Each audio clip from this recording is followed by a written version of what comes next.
کہ خانہ بنت پیغمبر کو جلانے والوں، خانہ بنت پیغمبر کو جلانے والوں، کہ خون کے اشک نمازوں کو رلانے والوں، خون کے اشک نمازوں کو رلانے والوں، اور مسخراتین محمد کا اڑانے والوں، مسخراتین محمد کا اڑانے والوں، اور مجھ سے الجھو گے امیہ کے گھرانے، مجھ سے الجھو گے امیہ کے گھرانے والوں، کہ یہ الگ بات کہ غربت میں گرفتار ہوں میں، یہ الگ بات کہ غربت میں گرفتار ہوں میں، کہ جس کے سائے میں ہے کعبہ وہی دیوار ہوں، جس کے سائے میں ہے کعبہ وہی دیوار ہوں میں۔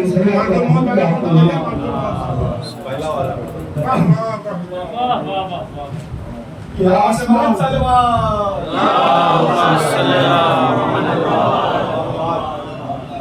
کہ آسمان تک جو گئی شیر نیستاں کی پکار، آسمان تک جو گئی شیر نیستاں کی پکار، ملک الموت نے گھبرا کے کہا جی سرکار، ملک الموت نے گھبرا کے کہا جی سرکار، لہجہ غیث میں بولا یہ حسینی جلال، کہ سن رہے ہو جو ترائی پہ ہے شور اسرار، سن رہے ہو جو ترائی پہ ہے شور اسرار، کہ دشمنی میں یہ کئی روز سے بل کھاتے ہیں، دشمنی میں یہ کئی روز سے بل کھاتے ہیں، اور جاؤ دریا پہ خبر کر دو کہ ہم جاؤ دریا پہ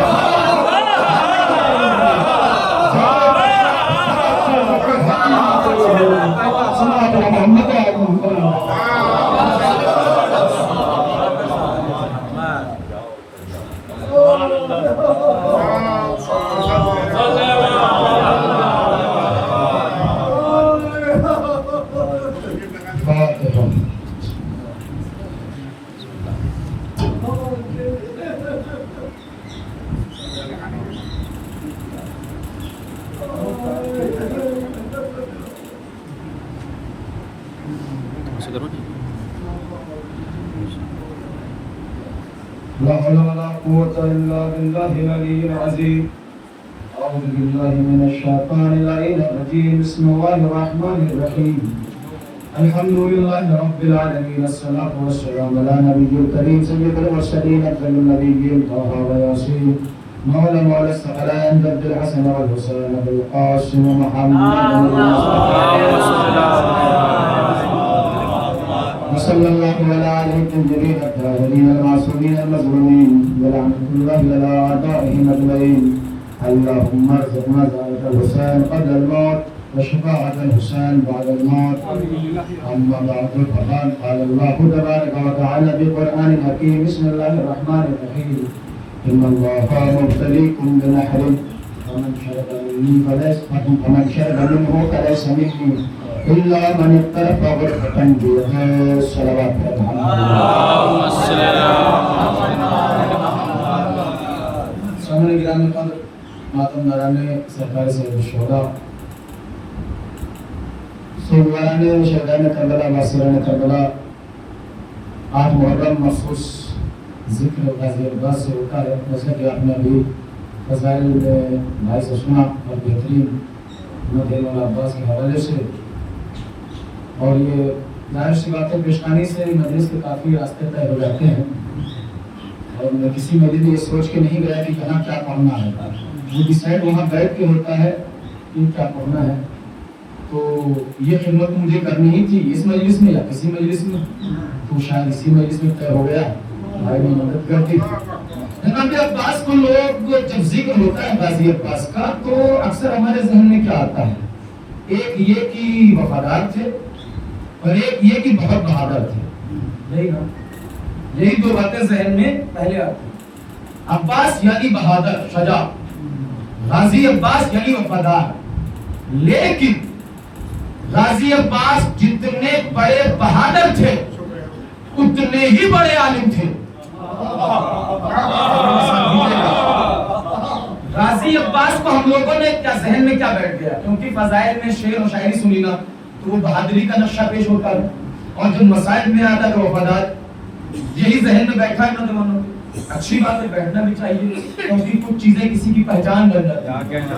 کہیں وفادار لکھا ہو تو کوئی اور نام نہیں آتا. کچھ چیزیں کسی کی پہچان بن جاتی ہیں. کہیں علم رکھا ہو تو بتانا نہیں پڑتا کس کا ہے. تو ویسے غازی عباس کا لقب وفادار مخصوص ہے. شجاع بہادر تھے، لیکن جتنے بہادر تھے غازی عباس، جتنے وفادار تھے، اتنے ہی بڑے عالم تھے. اور جتنے بڑے عالم تھے اتنے ہی بڑے صابر بھی تھے.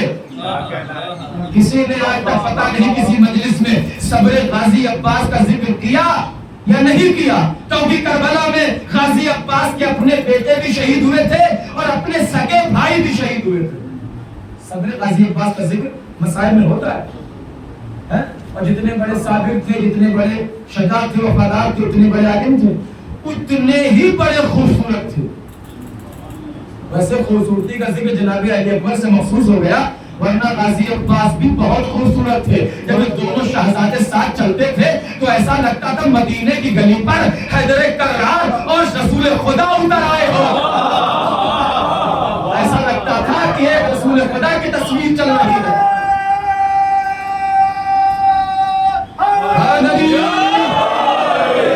جب یہ دونوں شہزادے ایک ساتھ نکلتے تھے تو ایسا لگتا تھا جیسے رسول اور علی ایک ساتھ چل رہے ہو. اور حکم تھا مولا حسین کا ان دونوں کے لیے کہ جب بازار مدینہ میں نکلو تو اپنے چہرے پر نقاب رکھو. نظر بد کی تعویذ بنوائی تھی ام المؤمنین نے غازی کے لیے، ام لیلہ نے اکبر کے لیے. اتنے خوبصورت سے دونوں شہزادے. تو جناب غازی عباس صرف شجاع یہ وفادار نہیں بلکہ اتنے ہی بڑے عالم، اتنے ہی بڑے. بس یہ 4 جملے 5 لفظ جو ہیں انہی سے وضاحت کر کے میں اس کو آگے بڑھا دوں گا. سب سے پہلے غازی عباس کی فضیلت کے لیے یہی کافی ہے. غازی اس جملے کو بہت سارے ذاکرین نے پڑھا، علماء نے پڑھا، ان کی تائید کرتے ہوئے کہ غازی عباس کی فضیلت میں اگر کوئی کہے دنیا غازی کے فضائل پڑھتی ہے، لیکن کوئی یہ نہیں کہہ سکتا کہ یہ سب سے بڑی فضیلت غازی کی ہے.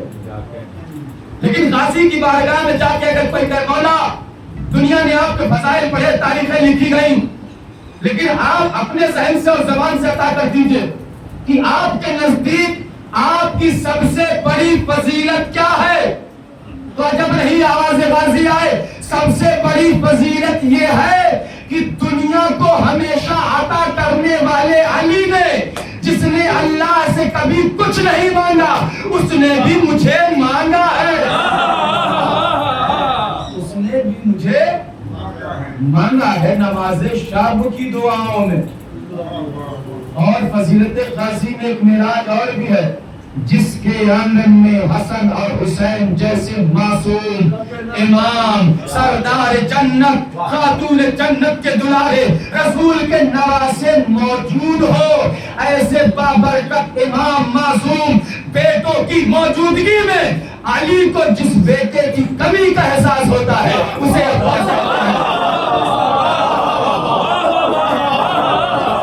عظمت غازی پہ صلوات پڑھتے محمد.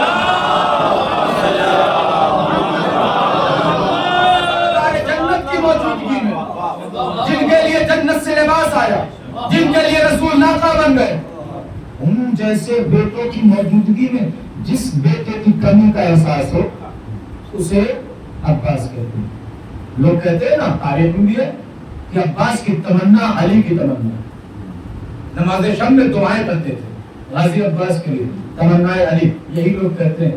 اب فضائل کا ایک گوشہ اور ظاہر کر رہا ہوں کہ تمنا انسان کرتا ہے، یہ تمنا کہاں سے پیدا ہوتی ہے؟ انسان کہے گا ظاہر سی بات ہے، آپ زندہ ہیں، ہم زندہ ہیں، آپ کی تمنا کچھ اور ہے، ہماری تمنا کچھ اور ہے. آپ کی تمنا ہے کہ میں حج پہ چلا جاؤں، کسی کی تمنا ہے میں زیارت پہ چلا جاؤں.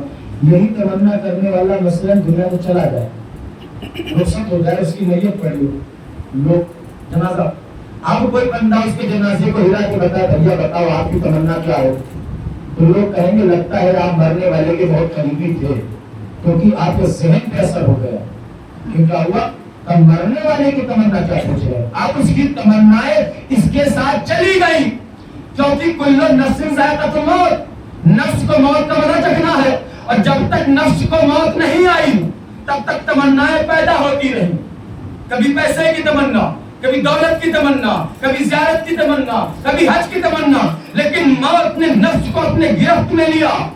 تمنائیں بھی ختم ہو گئی. اب مرنے والا کوئی تمنا نہیں کرتا. پتا چلا تمنائیں نفس سے پیدا ہوتی ہے. آپ کا نفس آپ کی تمنا، میرا نفس میری تمنا، آپ کا نفس خدا کرے بات پہنچے، آپ کا نفس آپ کی تمنا، میرا نفس میری تمنا. دنیا کہتی ہے کہ اللہ پاس تمنائے علی ہے. اب سوال یہ ہے کہ غازی کی تمنا علی نے شب ہجرت سے پہلے کی یا شب ہجرت کے بعد؟ کیونکہ تمنا پیدا ہوتی ہے نفس سے. آپ کا نفس آپ کی تمنا، میرا نفس میری تمنا. اگر غازی کی تمنا علی نے شب ہجرت سے پہلے کی تو عباس تمنائے علی، اور اگر شب ہجرت کے بعد کی تو شب ہجرت کے بعد تو اللہ نے نفس علی لے لیا.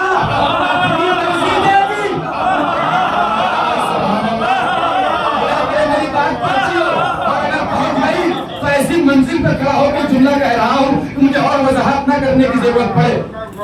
جس کا نفس اس کی تمنا، اللہ نے شب ہجرت، اور یہ ثابت ہے کہ غازی عباس کی تمنا مولا نے شب ہجرت سے پہلے نہیں کی، کیونکہ ہجرت مکے میں ہے، تمنا مدینے کی زندگی میں ہے.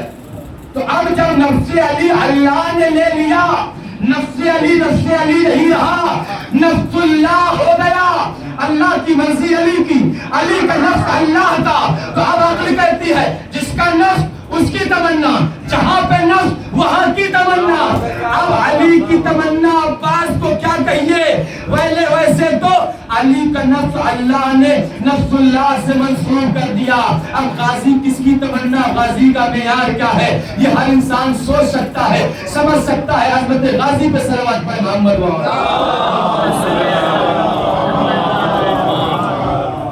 یہ غازی تمنا علی کہتے ہیں.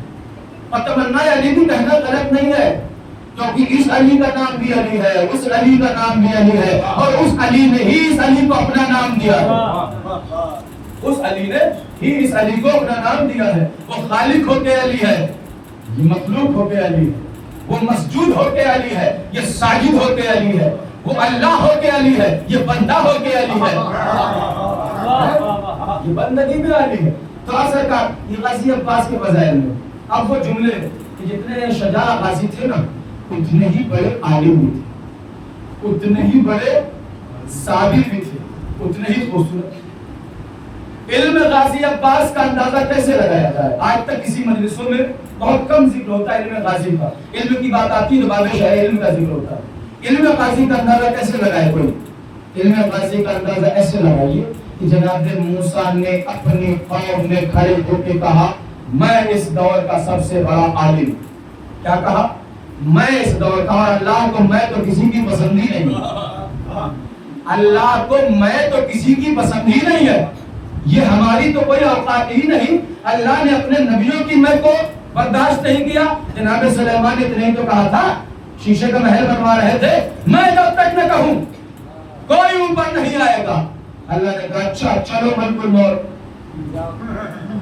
فوراً دیر نہیں لگائی اللہ نے، بادشاہ ہو شہنشاہ ہو، لیکن یہ میں الکبر ردائی، اللہ کہتا ہے یہ کبر میری رضا ہے، تکبر مجھ پہ جمتا ہے. گھمنڈ اللہ نے نبیوں کا اب میں جب تک نہ کہوں. جناب سلیمان نے کہا تھا بادشاہ کے لئے میں جب تک نہ کہوں کوئی وہاں پر آئے گا نہیں، میں نظارہ کرنے. اللہ نے جیسے یہ پہنچے میں کہہ کے السلام علیکم یا نبی اللہ. کون؟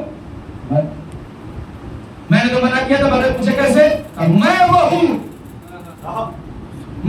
ہوں جو کسی کے دروازے پہ نہیں پوچھتا.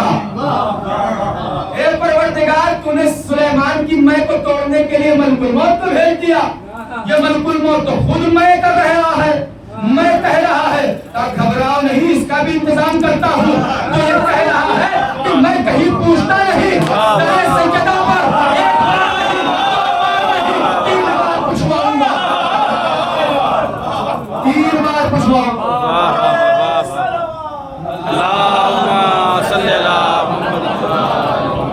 میں تین بار پوچھواؤں گا. میں کہیں پوچھتا نہیں. اللہ نے سب کی میں کا انتظام کر رکھا.